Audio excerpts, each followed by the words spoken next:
नव क्रांति के अग्रदूत सम्यक अभियान के प्रमुख गुरुदेव भास्कर राव रोकड़े ने मध्य प्रदेश के मंत्री प्रहलाद पटेल के जनता को भिखारी बताने वाले बयान से शुरू हुए विरोध प्रदर्शन के बीच उनके अड़िगता से भरे स्पष्टीकरण के बाद उत्पन्न हालातों पर विधायकों व जनता के नाम कठोर शब्दों में वीडियो जारी किया है। उन्होंने बताया कि प्रहलाद पटेल के भाषण व स्पष्टीकरण के बाद उनके मित्रों का कथन था कि प्रहलाद पटेल कर्ज लेकर रेवड़ियां बांटने व सक्षम लोगों को केवल वोट बटोरने के लिए निकम्मा बनाने की भाजपा की राजनीति के खिलाफ अभियान शुरू करने जा रहे हैं तथा उन्होंने अभियान की शुरुआत अपने ही समाज से किया है। इस तरह उन्होंने प्रधानमंत्री नरेंद्र मोदी तक अपना संदेश पहुंचाने में कामयाबी हासिल कर लिया है। प्रहलाद पटेल के मित्रों के माध्यम से जब उनका कथित व्यापक दृष्टिकोण लोगों तक पहुंचा तो आम लोगों में स्वाभिमान जगाने हेतु उनके कथित व्यापक दृष्टिकोण की बुद्धिजीवियों ने तारीफ भी किया, किंतु भाजपा के प्रदेश व राष्ट्रीय नेतृत्व तथा मुख्यमंत्री मोहन यादव की चुप्पी के बाद यह स्पष्ट हो गया है कि पार्टी नेतृत्व व मुख्यमंत्री सहित सरकार के सभी प्रतिनिधियों की मूक सहमति से ही प्रहलाद पटेल ने स्वाभिमान जगाने के नाम पर कई योजनाओं के बंद करने की रणनीति के तहत जनता को भिखारी बताने वाला भाषण दिया व उसी के अनुरूप उन्होंने स्पष्टीकरण भी दिया है। मुख्यमंत्री की चुप्पी के कारण मध्य प्रदेश की स्वाभिमानी जनता में आक्रोश पैदा होता जा रहा है। जनता अपमानित महसूस कर रही है तथा पहली बार जनता विधायकों से जनता को भिखारी बताने वाले बयान पर स्पष्टीकरण मांगने के मूड में है। निश्चित रूप से मध्य प्रदेश विधानसभा में यह मामला उठेगा और विधायक सरकार से पूछ सकते हैं कि सरकार ने 4 लाख करोड़ रुपए का कर्ज ली है, उसे कब तक व किस तरीके से चुकता कर देगी। आइए सुनते हैं पूरी बात। अब तो सरकार से भीख मांगने की आदत लोगों की पड़ गई है। नेता आते हैं तो कागज, एक टुकड़ा तो कागज मिलते हैं उनको, मंच पर है माला पहनाएंगे और एक पत्र पकड़ा देंगे। ये अच्छी आदत नहीं है। ये मेरा बयान मेरे सजातीय बंधुओं के बीच मेरी अपनी बात थी जो मैं वर्षों से करता रहा हूं और करता रहूंगा। स्वाभिमान से खड़ा करना समाज को ये अपराध नहीं है। ये मेरा बयान मेरे सजातीय बंधुओं के बीच मेरी अपनी बात थी जो मैं वर्षों से करता रहा हूं और करता रहूंगा। स्वाभिमान से खड़ा करना समाज को ये अपराध नहीं है। उन्हें घर में निठल्ला बना के मत बैठा लिए, इससे देश का बहुत बड़ा नुकसान होगा और इस देश की प्रगति नहीं हो सकती।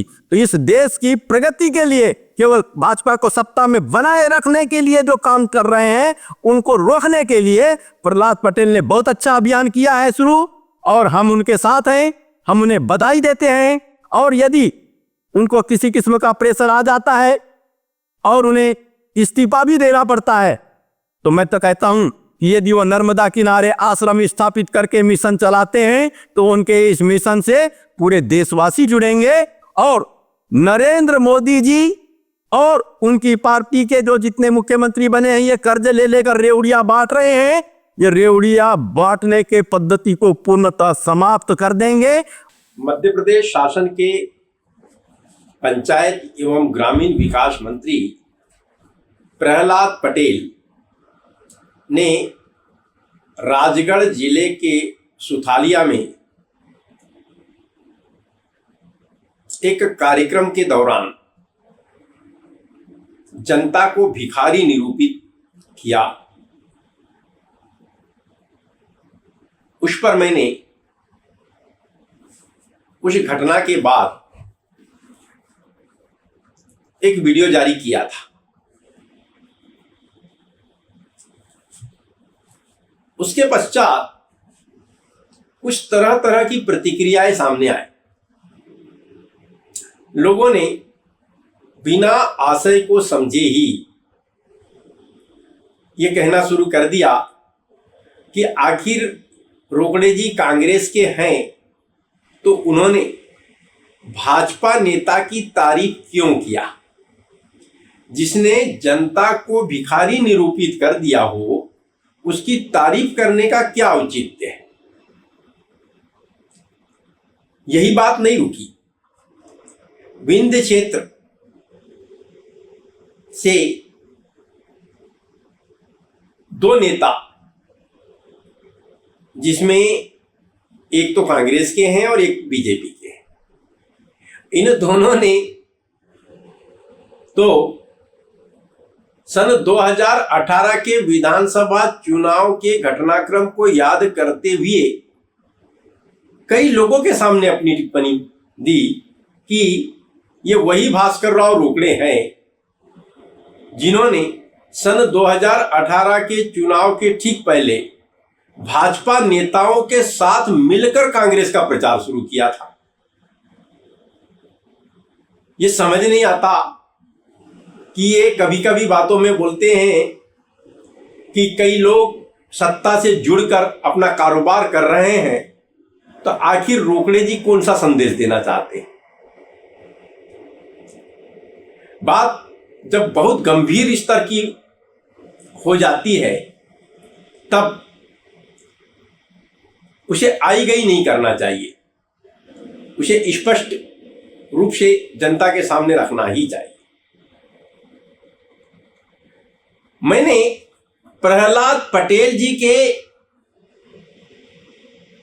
उन कार्यों का उल्लेख किया जिसमें उन्होंने नशा मुक्ति के लिए अभियान चलाया था और नर्मदा सफाई अभियान चलाया था। लेकिन वे प्रहलाद पटेल और आज के प्रहलाद पटेल में अंतर दिखाई दिया। रानी अवंतीबाई की प्रतिमा अनावरण के अवसर पर वे कार्यक्रम में गए तो बात ठीक है, लेकिन उन्होंने उस कार्यक्रम में जो बयान दिया और उस बयान का खंडन न करते हुए दूसरे दिन कहा कि मैंने अपने समाज के लोगों में स्वाभिमान जगाने के लिए जो बात पहले से करता आ रहा हूं वही बात की है, इसमें कोई नई बात नहीं है और मैं इस बात को हमेशा दोहराता रहूंगा। मेरी जानकारी के अनुसार प्रहलाद पटेल ने जो पिछले कार्य किए थे वे सभी समाज को लेकर किए थे, चाहे नर्मदा सफाई अभियान हो चाहे नशा मुक्ति का हो।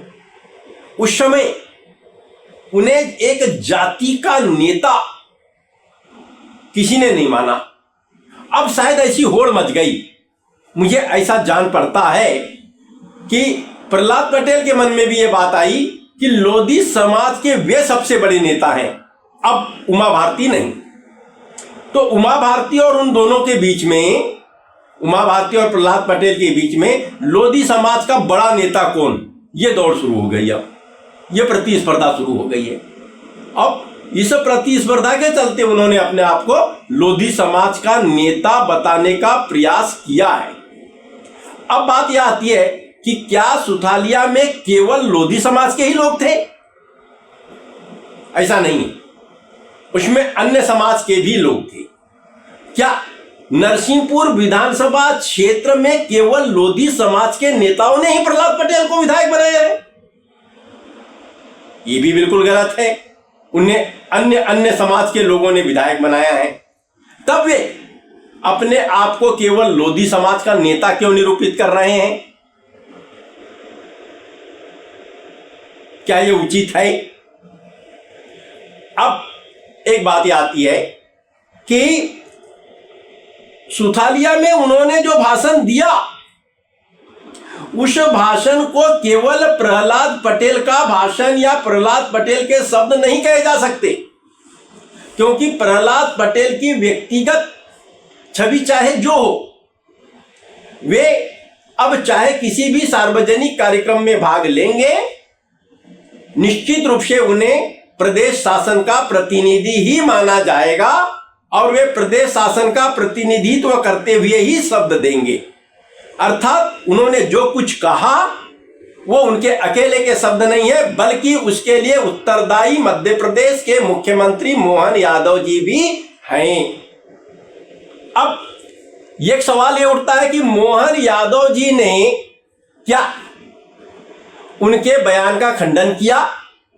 क्या उन्हें मंत्रिमंडल से बाहर का रास्ता दिखाया? क्या उन पर कोई कार्यवाही सुनिश्चित की? क्या भाजपा के राष्ट्रीय अध्यक्ष ने उनके लिए कोई कार्यवाही सुनिश्चित की? क्या प्रदेश भाजपा अध्यक्ष ने कोई नोटिस दिया? क्या प्रधानमंत्री नरेंद्र मोदी जी ने उन पर कोई कार्रवाई सुनिश्चित की? और यदि नहीं की, ये सब चुप्पी साधे हैं। इसका मतलब यह है कि प्रहलाद पटेल जी ने जो कुछ भी कहा उस पर प्रधानमंत्री, पार्टी के राष्ट्रीय अध्यक्ष, पार्टी के प्रदेश अध्यक्ष और मध्य प्रदेश की पूरी सरकार अर्थात मुख्यमंत्री मोहन यादव की मुख्य सहमति है। बिना उनके सहमति के उन्होंने नहीं कहा, इसलिए किसी प्रकार का खंडन या कार्रवाई का सवाल ही नहीं उठता। यह आश्चर्य की बात है कि एक प्रसंग मुझे याद आ रहा है, यही महाकौशल क्षेत्र की ही बात है। सन 1996 से 98 के बीच की है, तारीख बराबर मुझे ध्यान नहीं है, ऐसी तो मुझे तारीख याद रहती, लेकिन वो तारीख मैं कहीं ना कहीं भूल रहा हूं। एक कारोबारी थे, उन्हें शायद किसी ज्योतिषी ने कहा होगा कि इतने मंदिर में जाकर भंडारा करना है, और वो भंडारा करते जा रहे थे। एक कस्बाई नगर में उन्होंने हनुमान मंदिर परिसर में भंडारा का आयोजन किया। खूब जमकर प्रचार किया गया कि इस प्रकार का भोजन दिया जाता है, बड़े दानवीर हैं आदि आदि। तो उनका लक्ष्य था कि 500 लोग भंडारा में आएंगे। 500 के स्थान पे 5000 से अधिक हो गए। तो वे जन समुदाय के सामने ही कह उठे, मैंने सोचा था 500-700 लोग आएंगे, इस क्षेत्र में तो बड़े भिखारी बैठे हैं, लोग बड़े भुक्कड़ हैं, भिखारी के समान टूट पड़े। तब वो प्रसंग मुझे आज भी याद है। जो भंडारा का प्रसाद ग्रहण करने लोग आए थे, उन्हें ये बात ठीक नहीं लगी, और उसमें से कुछ लोगों ने तो हाथ में जूता लेकर उस व्यक्ति को दौड़ा दिया था।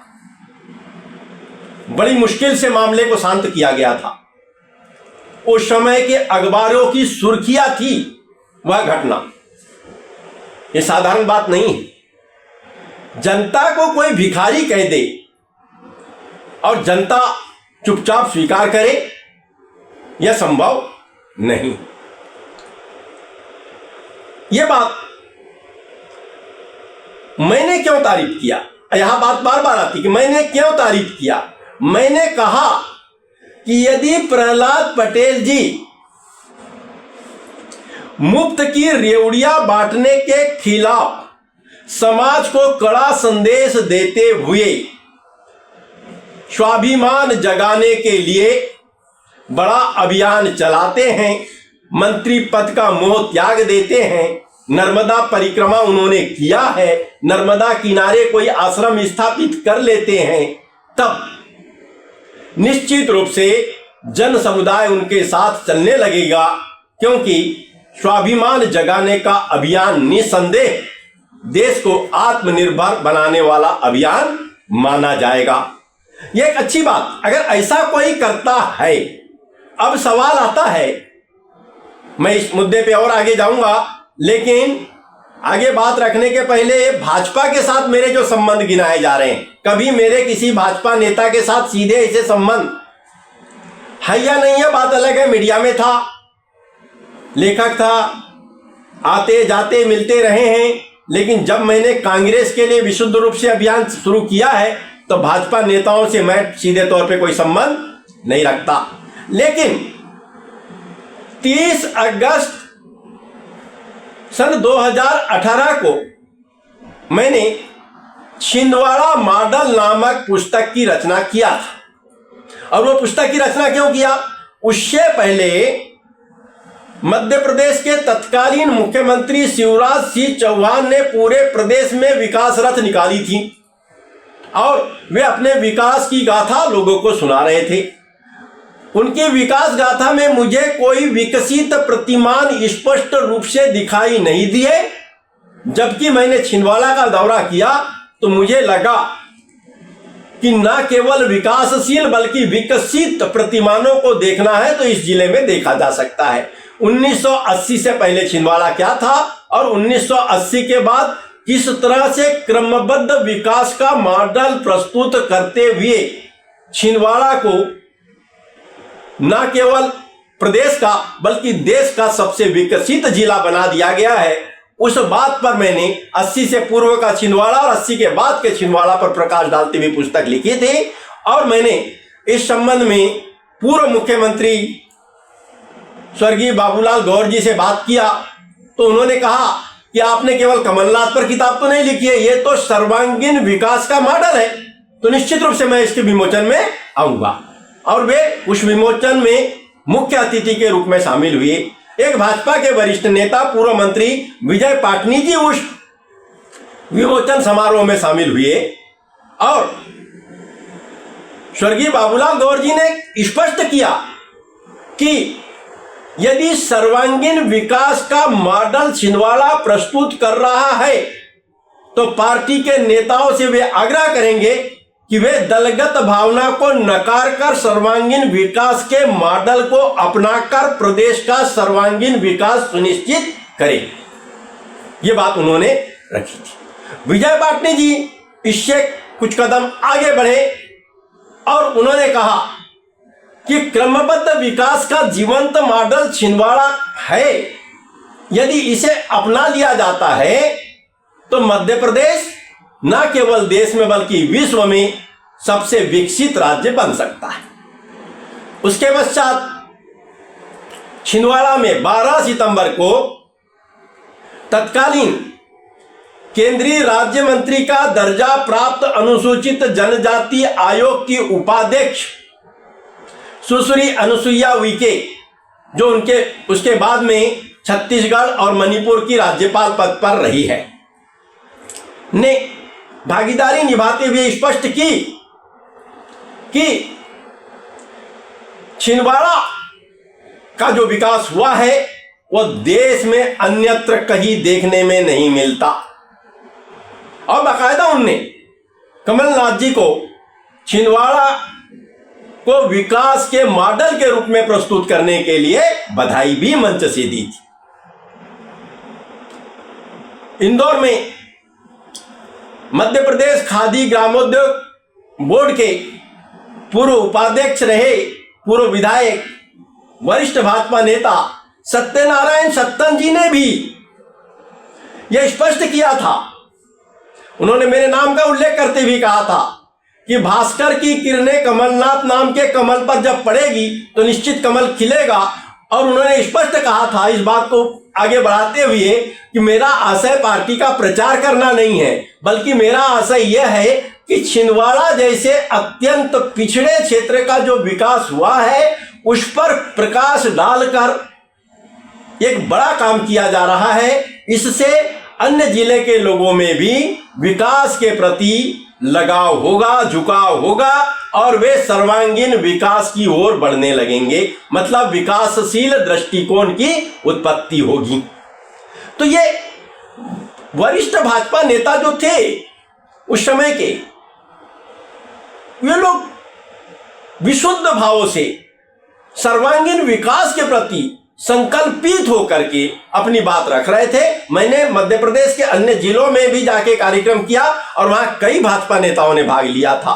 तब मुझे यह समझ में आया कि जो जनकल्याण के भाव से राजनीति के क्षेत्र में आए हैं वे केवल दलगत भावना से घिरकर हमेशा दलदल में पड़े रहना पसंद नहीं करते, बल्कि नव प्रकाश की ओर देखते हुए वे सम्यक विकास और नव क्रांति को प्राप्त करने की ओर सदैव उन्मुख होते हैं। इसलिए मैंने उनको साथ में उस समय लिया था, साथ में मतलब हमेशा नहीं लिया, कार्यक्रम विशेष में। अब बात आती है कि प्रहलाद पटेल जी की तारीफ ही मैंने क्यों किया। मैंने तारीफ ऐसे नहीं किया था कि कोई जनता को भिखारी कह दे और मैं तारीफ करूं, ऐसा संभव नहीं। लेकिन जब उन्होंने खंडन दिया कि मैंने अपने समाज के लोगों में स्वाभिमान पैदा करने के लिए भिखारी शब्द का उपयोग किया, कड़े शब्द का उपयोग किया, तब ऐसा लगा कि नरेंद्र मोदी जी ने जब राजस्थान के दौरे पर थे तो कहा कि मुफ्त की रेवड़ियां बांटने का कल्चर ठीक नहीं है, और उसके बाद वे उस बात को नकार गए और जहां वहां सरकार बनाने के लिए कर्ज ले लेकर दान बांटने करने लगे, सत्ता प्राप्त करने के लिए। ये हमारे पास बहुत पैसा, लो कल्याण कर रहे हैं, कल्याण कर रहे हैं, मतलब रेवड़ियां जमकर बांटने लगे सत्ता प्राप्ति के लिए। तो ये बात प्रहलाद पटेल जी को पसंद नहीं आई। मुझे ऐसा लगा उनके हाव भाव को देखते हुए वह इससे दुखी हैं और वह रेवड़ी कल्चर के खिलाफ बड़ा अभियान चलाना चाहते हैं। तो जितने भी प्रबुद्ध लोग हैं वे सब निश्चित रूप से, यदि प्रहलाद पटेल ऐसा काम करते हैं, ऐसा मिशन चलाते हैं, तो निश्चित रूप से उनके साथ होंगे। इसमें क्या गलत है? अब आगे बात देखी जाए, मोहन यादव जी के जो प्रतिद्वंदी थे या हैं, वो प्रहलाद पटेल हैं। वो मानते थे, उस समय भी मुख्यमंत्री पद के लिए उनका नाम था। तो मोहन यादव को लगा कि कांग्रेस सहित भिन्न भिन्न पार्टियों के लोग यदि जनता को भिखारी कहने वाले बयान को लेकर मुखरित हुए, आंदोलन बढ़ा, तो प्रहलाद पटेल को निश्चित रूप से इस्तीफा देना पड़ेगा। ये मोहन यादव की सोच हो सकती है। वो अपनी कुर्सी को निर्बाध करना चाहते रहे होंगे, लेकिन उन्होंने इस मुद्दे को गंभीरता से नहीं समझा। प्रहलाद पटेल ने जो बयान दिया वो उनका अकेला बयान नहीं था। निश्चित रूप से उन्होंने मोहन यादव की आवाज को ही अपनी आवाज में बदलकर जनता के सामने रखा था। यह स्पष्ट अब हो रही है। क्यों? क्योंकि मोहन यादव ने मुफ्त की रेवड़ियां बांटने के कल्चर के खिलाफ कोई बयान नहीं दिया। मोहन यादव ने प्रहलाद पटेल के ऊपर कोई कार्रवाई करने का संकेत नहीं दिया। उन्होंने यह स्पष्ट नहीं किया कि इन्होंने जनता को भिखारी कहकर बहुत ही गलत काम किया है, कोई खंडन उन्होंने नहीं दिया।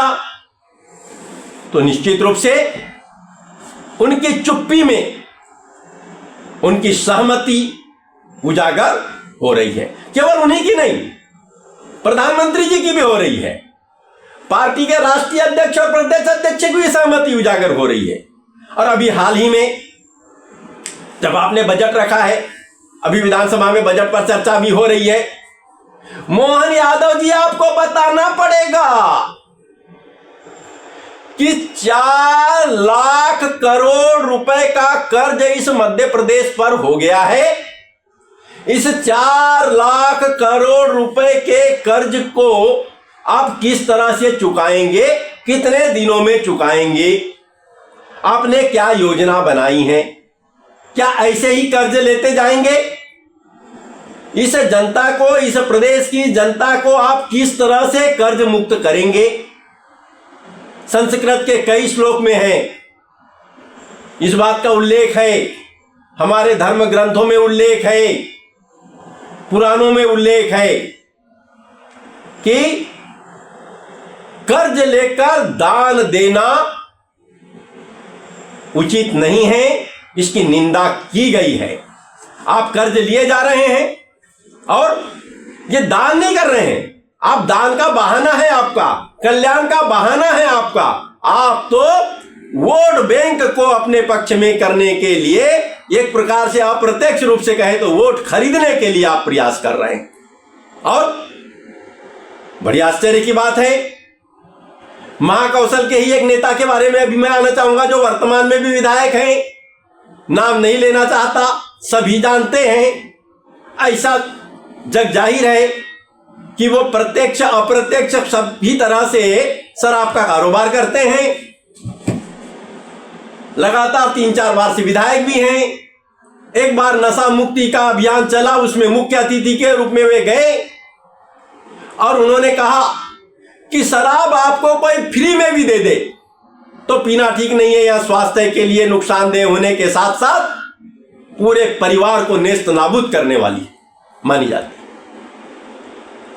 वही महाशय, शराब की दुकानों का ठेका तो होता है, वो अलग बात है, गांव गांव में उनके लोग शराब बेच रहे हैं अवैध तरीके से, लेकिन वो कह रहे हैं शराब पीना ठीक नहीं है। अब यही बात है, हम भिन्न भिन्न योजनाओं के नाम से फ्री में पैसा बांटेंगे, मकसद स्पष्ट है, वो अपने पक्ष में करना है, लेकिन जिनको पैसा दिए हैं उनको जलील करते हुए बाद में बोलेंगे ये भिखारी हैं, भिखारी, स्वाभिमान नाम की चीज नहीं है।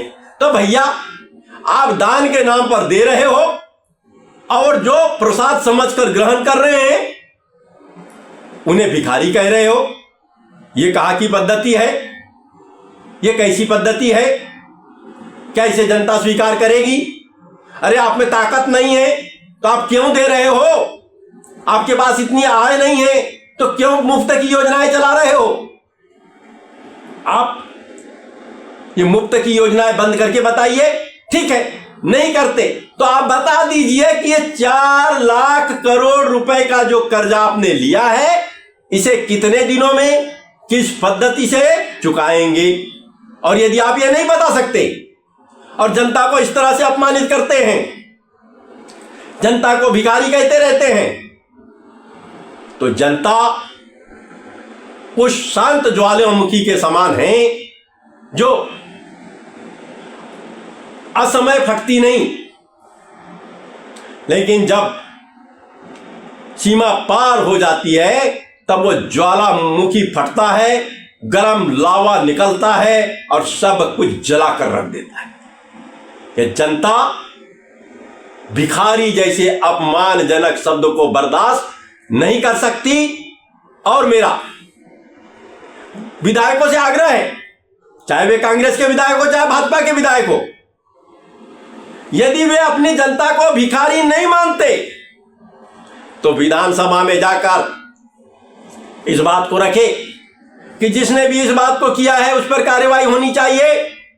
और भाजपा के विधायक भी अपने मुख्यमंत्री से पूछे कि भाई आपकी यदि सहमति नहीं है तो आप इस प्रकार का बयान देने वाले पर कार्रवाई क्यों सुनिश्चित नहीं कर रहे हैं, और आप कार्रवाई नहीं कर रहे हैं, शांत बैठे हैं, तो क्या आपकी हम सहमति माने।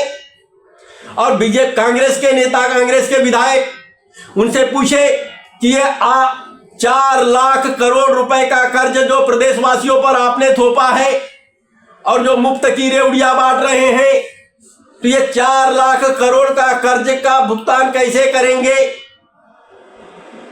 इसका जवाब दीजिए, से जवाब मांगिए। और आम जनता को भिखारी कहने वाले बयान के बारे में स्पष्टीकरण केवल प्रहलाद पटेल से न मांगे, प्रदेश के मुख्यमंत्री मोहन यादव जी से मांगे। और मोहन यादव जी को इसका जवाब देना ही पड़ेगा। और यदि इस विधानसभा में मोहन यादव जी इसका जवाब नहीं देते तो मैं प्रदेशवासियों से आग्रह करता हूं कि प्रत्येक विधानसभा क्षेत्र में स्वाभिमानी समाज एकजुट होकर वहां के विधायक और सांसद को घेर कर पूछे कि ये बताओ क्या आप हमें भिखारी मानते हैं?